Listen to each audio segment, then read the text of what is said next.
भारत संतों की भूमि है। अनेक लोगों ने, चाहे किसी भी वर्ण या समाज से संबंधित हो, उन्होंने अपना जीवन भगवत भक्ति में व्यतीत किया। ये संत और इनकी जीवन गाथाएं आज भी लोगों की ईश्वर की कृपा और अटूट विश्वास से होने वाले चमत्कारों पर यकीन करने को विवश कर देती है। इनके गुण आज भी हमें भक्ति की शक्ति का आभास करवाते हैं। हम जब भक्ति की बात करते हैं तो वो भाव प्रधान होती है। भाव न ऊंच नीच का भेद जानते हैं, न स्त्री पुरुष का। भाव तो केवल हृदय की पवित्रता को पहचानते हैं। भारत के पुरुष प्रधान समझे जाने वाले समाज में कई स्त्रियों ने ऐसे विलक्षण उदाहरण दिए हैं जो आज भी अविस्मरणीय हैं और उल्लेखनीय भी हैं। ऐसी एक भक्त शिरोमणि है, अद्वितीय कृष्ण भक्त मीरा, जिन्हें सम्मान से सब मीराबाई कहते हैं। उनकी भक्ति की अनेक परीक्षाएं हुई, उन पर अनेक सवाल उठाए गए, मगर अपने आराध्य पर से उनका विश्वास कभी नहीं डिगा। अपने अटूट विश्वास के कारण ही वे हर मुश्किल से पार हुई। मीराबाई का जीवन अनेक मायनों में शिक्षा देने वाला और प्रेरणा स्रोत है। मीरा का जन्म लगभग 16वीं शताब्दी में 1498 में राजस्थान के मेड़ता के राजा दूधाराव राठौड़ के चौथे पुत्र रत्न सिंह राठौड़ और वीर कुंवरी बाई के घर पे हुआ। उनके दादा राव दूधाजी स्वयं बड़े भक्त थे, अतः वह अक्सर उनके दादाजी के पास आने वाले संतों के सानिध्य में रहती और सत्संग में रहती। इस तरह बाल्यकाल में ही उनके मन में भक्ति के संस्कार का बीजारोपण हो गया था। एक बार मीरा अपने माता पिता के साथ मेला देखने गई तो वहाँ कान्हा की मूर्ति देखकर उसे लेने के लिए मचल उठी। पिता ने भी बाल मन का भोलापन जानकर उन्हें दिला दी और साथ ही ये भी कह दिया, ठाकुर को घर तो लेकर जा रही हो, मगर इन्हें खिलौना समझना नहीं, इनकी सेवा करना। उस समय तो मीरा ने उनकी बात सुनकर हामी भर ली और कान्हा की वो मूर्त अपने कक्ष में रख ली, मगर कुछ दिन में वो भूल गई।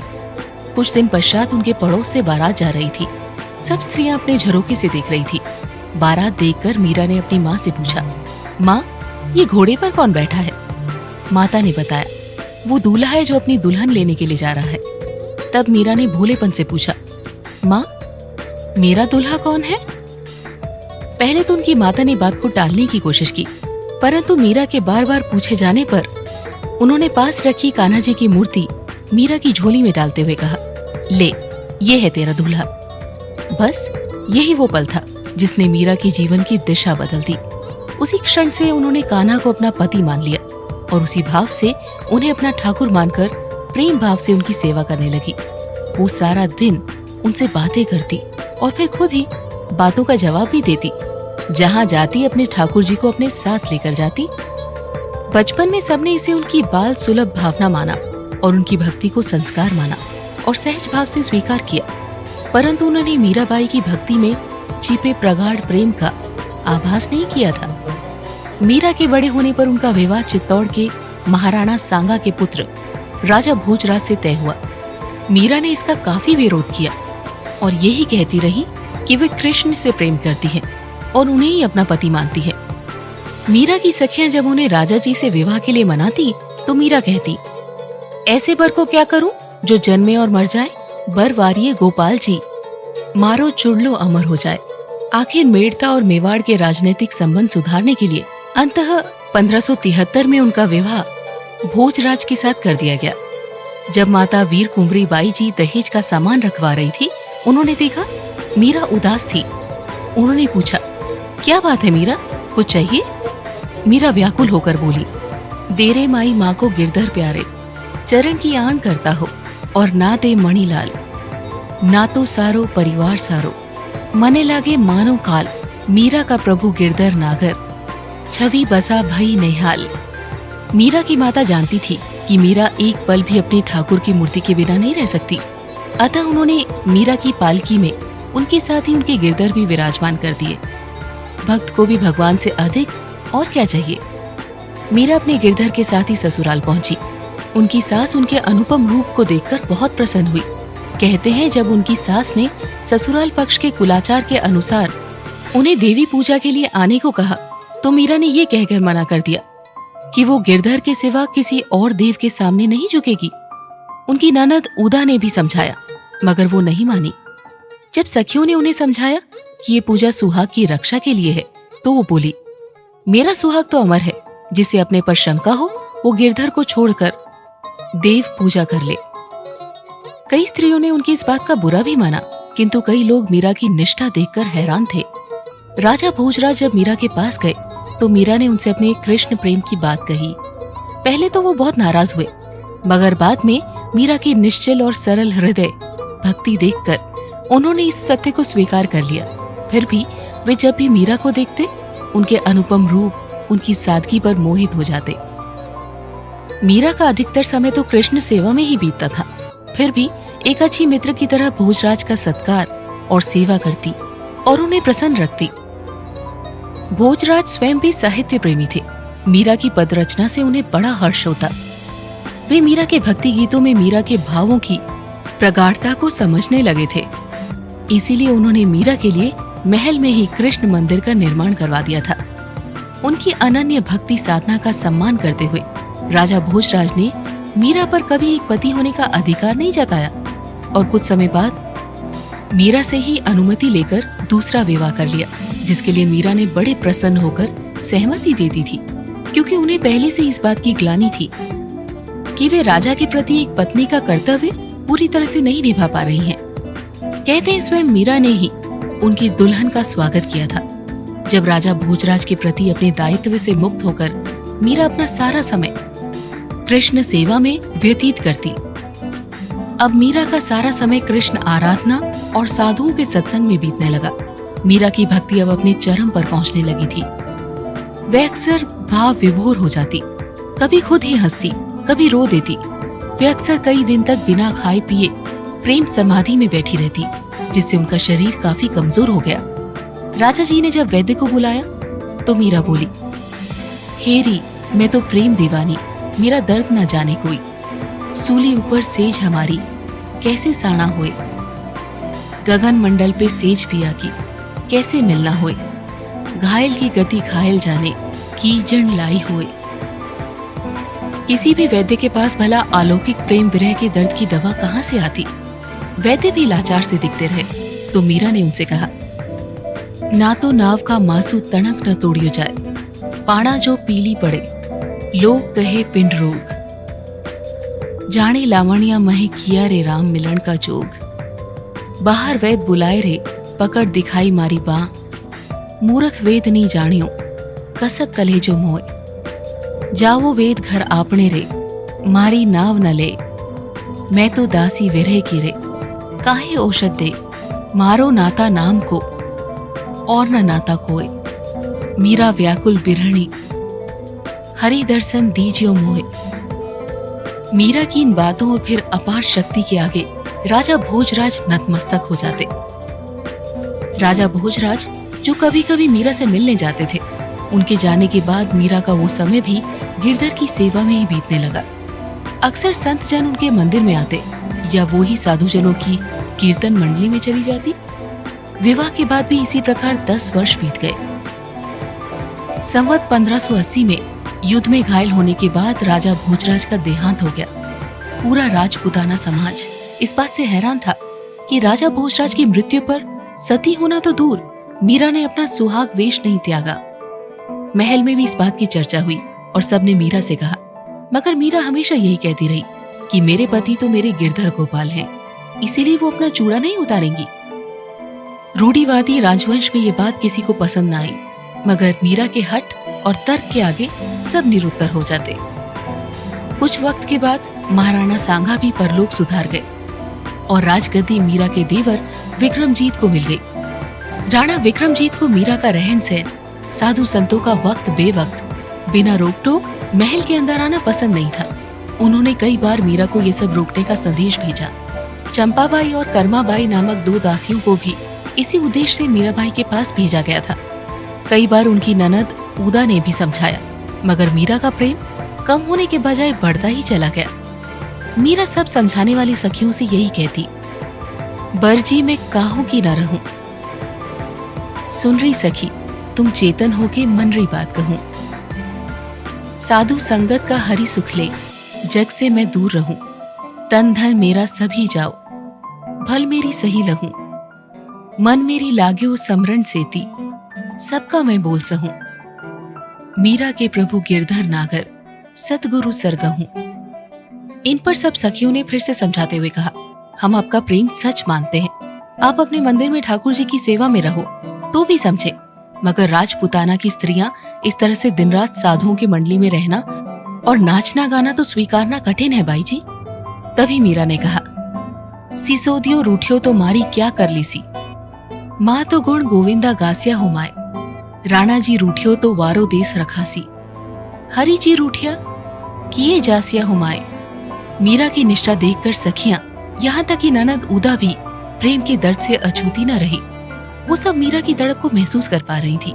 इस बात से राणा विक्रमजीत का क्रोध और ज्यादा बढ़ गया। अब वो हर बार कोई न कोई जतन करते कि या तो मीरा इस भक्ति मार्ग से हट जाए या फिर मर जाए, मगर उन्हें किसी भी कीमत पर मीरा का संतों के साथ मिलना और नाचना गाना स्वीकार्य नहीं था। ऐसी सोच के कारण उन्होंने मीरा को बहुत तरीकों से मारने की कोशिश की। एक बार उन्होंने मीराबाई के पास एक टोकरी में जहरीला काला नाग बंद करवा कर भेजा और कहलवाया, इसमें शालीग्राम है, आप ही सेवा करो।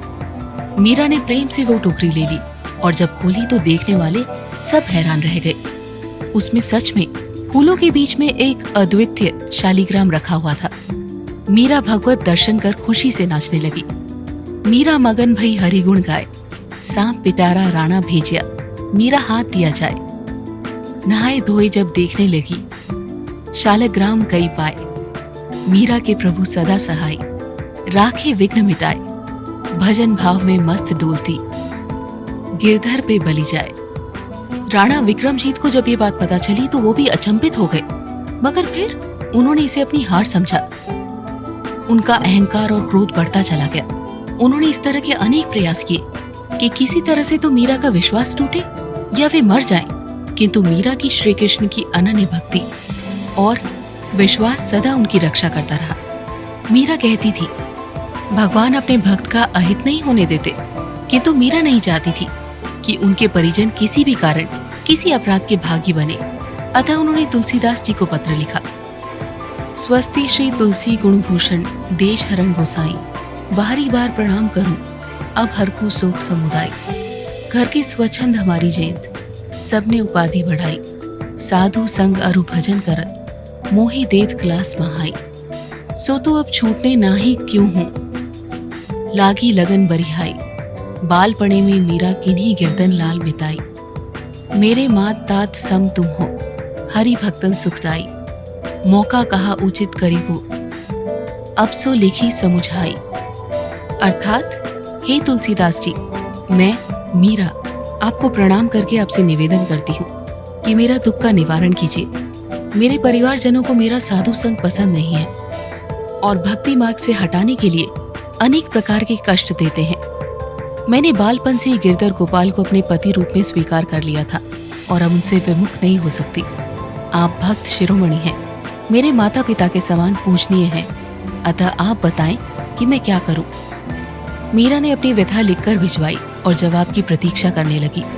हर बीतते दिन के साथ उनका भजन बढ़ता ही गया। वे जब संत मंडली में रहती थी तो कब भजन की धुन में मगन होकर नाचने लगती, उन्हें होश ही न रहता।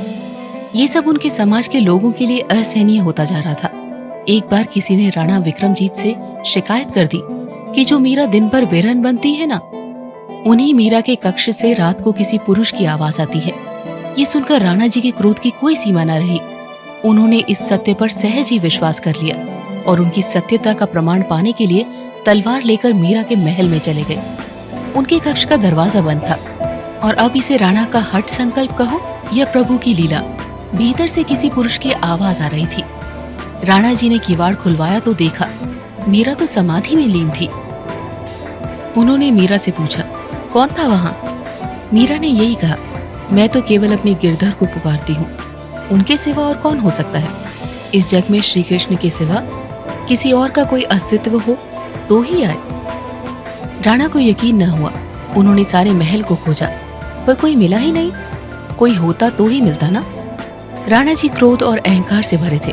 उन्हें न हरि मिले न मीरा की बातों की गंभीरता समझ आई। वो लज्जित होकर लौट गए।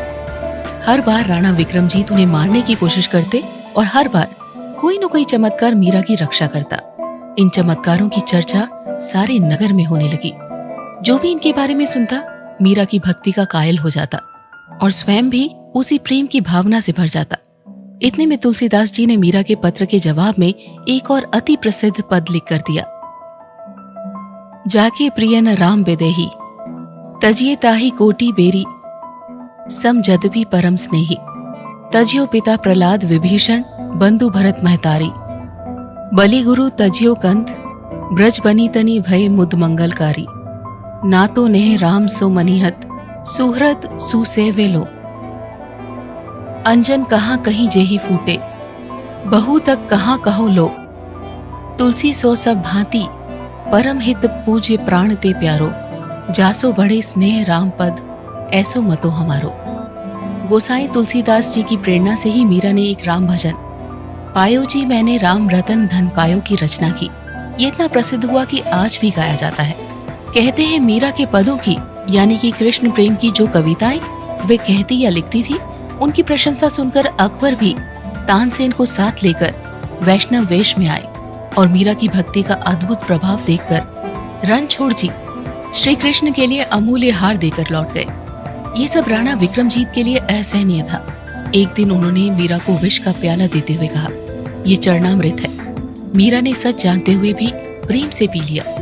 भगवान स्वयं भक्त की परीक्षा लेते हैं तो रक्षा भी वही करते हैं। ये कथा तो जगत में प्रसिद्ध है कि वो विष भी मीरा के लिए अमृत बन गया। राणा जी को जब ये पता चला तो वो दंग रह गए और बोले, प्रहलाद सी भक्त कलयुग में कहाँ से आ गई।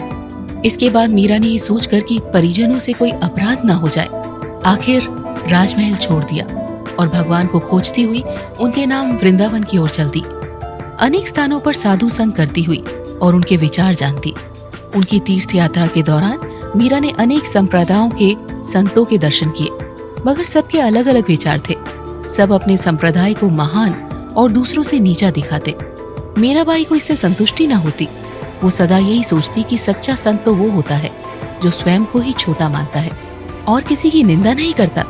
इन सब से उसके मन में संतुष्टि नहीं मिलती। उन्होंने अपनी यही व्यथा एक संत से कही। उन्होंने मीरा को काशी जाने को कहा। काशी में मीरा को संत रैदास मिले, जिन्हें लोग संत रविदास के नाम से जानते हैं। उनके दर्शन हुए।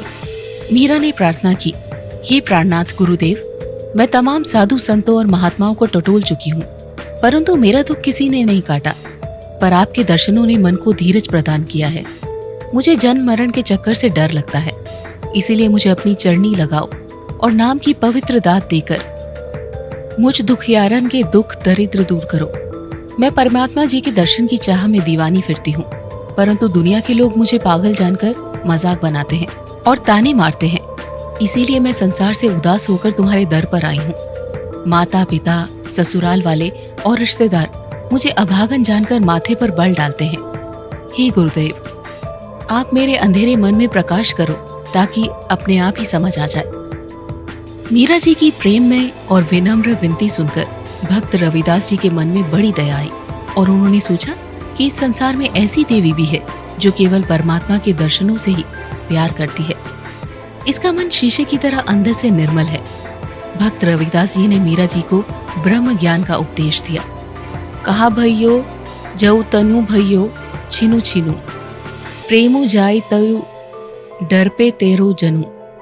अर्थात क्या होगा अगर ये शरीर छिन्न भिन्न हो जाए। परमात्मा से प्रेम करने वालों को इस बात से डर नहीं लगता। उन्होंने मीरा को एकनिष्ठ होकर अपने आराध्य की भक्ति में लीन होने को प्रेरित किया। उन्होंने कहा, भगवत प्रेम हर किसी को सरलता से ना मिलता है, ना ही सही समझ पाता है। ये तो कई जन्मों की तपस्या है जो फलीभूत होती है, तब कहीं कोई भक्त कहलाता है। इसीलिए अगर कोई पागल कहे तो कहने दो, ये पागलपन भी इस प्रेम का इनाम मानो, मगर लोगों की बातों में आकर अपने निश्चय से न डिगना। तब मीरा ने उनसे कहा, सब अपने अपने संप्रदाय को महान बताते हैं, मैं किसको उत्तम मानूंगी। रैदास जी बोले, एक ईश्वर ने कई रूप लिए और अनेक हो गए। ये अनेक ईश्वर अपने लिए स्वयं भक्त चुन लेते हैं। मत सोचो कि तुमने कृष्ण को चुना या तुम उनसे प्रेम करती हो। सोचो कि कृष्ण ने प्रेम के लिए तुम्हें चुना। तुम उन्हें खोजती हुई दर दर भटक रही हो। और कृष्ण हर पल तुम्हारे संग रहकर तुम्हारी रक्षा करते हैं, इसीलिए अपने पथ पर निरंतर आगे बढ़ो, एक दिन कृष्ण को पा लोगी। ये सुनकर मीरा अत्यंत प्रसन्न हुई। उन्होंने रैदास जी को अपना गुरु मानकर उनकी आज्ञा का पालन किया। मीरा का रैदास को गुरु मानना ये शिक्षा भी देता है कि सज्जनों और भक्तों की जाति नहीं पूछी जाती। लोगों ने कई बार कहा, मीरा आप राजपूत हो तो निम्न जाति के गुरु क्यों? तब मीरा बोली, गुरु मिलिहा संत गुरु रविदास जी, दीन्ही ज्ञान की गुटकी, मीरा सतगुरु देव की करे वंदा आस, जिन चेतन आत्म कह्या धन भगवान रैदास। अर्थात मीरा को संसार में एक गुरु रविदास ही मिले जिन्होंने सत्य और ज्ञान की बात कही।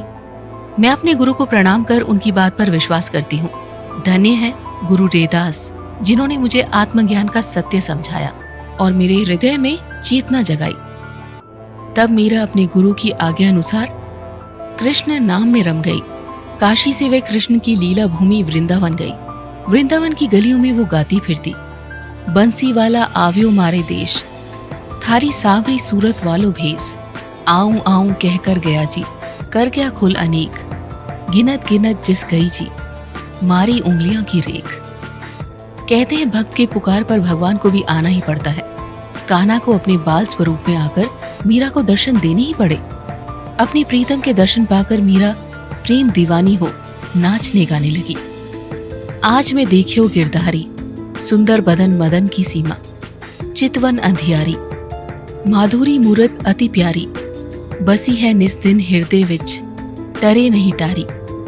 एक बहुत ही प्रचलित प्रसंग है। वृंदावन में मीरा चैतन्य महाप्रभु के शिष्य जीव गोस्वामी से मिलने के लिए गई तो गोस्वामी जी ने अपनी कुटिया के भीतर से ही कहलवा दिया कि वे किसी स्त्री से नहीं मिलते। मीरा ये सुनकर जाने लगी, मगर जाते जाते बोली, मैं तो समझी थी कि वृंदावन में गिरधारी ही ऐसे अकेले पुरुष है। आप तो एक नए पुरुष प्रकट हुए लगते हैं। ये शब्द उन्होंने इतने ऊंचे स्वर में कहा कि जीव गोस्वामी जी को सुन गए। जीव गोस्वामी जी को अपनी भूल का एहसास हुआ तो वे बाहर आकर उनसे मिले। वृंदावन से मीरा द्वारिका की यात्रा के लिए चलती। वे जहाँ जाती लोग उनके भक्ति भाव के आगे नतमस्तक हो जाते। उधर मीरा के जाने के बाद चित्तौड़ में उपद्रव होने लगा। लोगों और ज्ञानियों ने राणा विक्रमजीत को समझाया, चित्तौड़ में एक वैष्णव भक्त का निराधार हुआ है, इसलिए ये सब कुछ हो रहा है। जब राणा विक्रमजीत ने निश्चय किया कि वो मीराबाई से क्षमा मांगकर उन्हें सादर वापस लेकर आएंगे, तब मीराबाई की खोज में द्वारका तक गए और उनसे वापस आने का अनुरोध किया, किंतु मीराबाई ने ठाकुर जी का नाम छोड़कर जाने से मना कर दिया। आखिर राजा विक्रमजीत को मीराबाई के बिना ही लौटना पड़ा और मीरा सदा की तरह अपनी भक्ति में मग्न हो गई। द्वारिकाधीश के दर्शन करते हुए मीरा भाव विभोर होकर नाचने लगती और एक दिन ऐसे ही भजन करती हुई द्वारिकालीन में ही लुप्त हो गई। कहते हैं मीरा सी भक्ति और सद्गति किसी एक जन्म की नहीं बल्कि जन्मों की तपस्या का फल है। मान्यता है कि मीरा पूर्व जन्म की गोपी थी जो कृष्ण से अनंत प्रेम की आस में रही और कृष्ण से मिलने की आस में ही उन्होंने प्राण त्याग दिए। वही गोपी फिर मीरा के रूप में जन्म लेकर आई। मीरा की कीर्ति का कारण केवल उनकी भक्ति ही नहीं अपितु कृष्ण को आराध्य मानकर लिखी गई उनकी भावपूर्ण कविताएं भी हैं। मीरा द्वारा रचित पदावलियां हिंदी साहित्य के लिए अनमोल हैं। इनके काव्य संग्रह ने मीरा का नाम भक्ति काल के प्रसिद्ध और उत्तम कवियों की श्रेणी में संकलित कर दिया। सगुण भक्ति धारा में श्री कृष्ण को आराध्य मानकर की गई इनकी कविताएं आज भी पढ़ने वालों के मन को भाव विभोर कर देती हैं। इनके पदों में अद्भुत सहजता है, आत्मसमर्पण का भाव है जो माधुर्य गुण से परिपूर्ण है। मीरा ने बड़े सहज और सरल शब्दों में अपनी प्रेम पीड़ा को कविता में व्यक्त किया है। इन काव्यों में भाषा की विविधता भी दिखलाई देती है। राजस्थानी और ब्रज भाषा के अलावा गुजराती, पूर्वी हिंदी, पंजाबी भाषा के शब्दों में बहुतायत ही इनकी विविधता का कारण है, जिसके कारण इनका प्रभाव पूरे भारतीय साहित्य पे दिखाई देता है। मीरा के पदों की विशिष्टता उनका कृष्ण के प्रति अनंत प्रेम और उनकी तीव्र आत्मानुभूति में निहित है। मीरा की रचनाओं में प्रेम में संयोग यानी मिलन और वियोग यानी विरह दोनों पक्षों की सुंदर अभिव्यक्ति है। कृष्ण के प्रति मीरा की प्रेम और विरह वेदना सूरदास की गोपियों से कम नहीं है। स्वयं सुमित्रा नंदन पंत जी ने उनके बारे में लिखा था, मीराबाई राजपुताना के मरुस्थल की मंदाकिनी है। मेरे तो गिरधर गोपाल दूसरो न कोई, हेरी मैं तो प्रेम दीवानी, मेरा दर्द न जाने कोई। ऐसे भजन आज भी बहुत प्रचलित है और सबके प्रिय हैं। कई फिल्मों में भी इनका प्रयोग किया गया है। मीराबाई का चरित्र भगवान के प्रति प्रेम और समर्पण की भावना रखने वालों के लिए ही नहीं, अपितु भक्ति के पथ पर आने वाली बाधाओं से डर जाने वालों के लिए भी प्रेरणा का स्रोत है। अंततः बस यही कह सकते हैं कि सच्चे प्रेम और दृढ़ निश्चय से तो भगवान भी वशीभूत हो जाते हैं। भक्त की पुकार सुनकर उन्हें आना ही पड़ता है। इस बात को मीराबाई ने अपने जीवन में प्रमाणित किया है।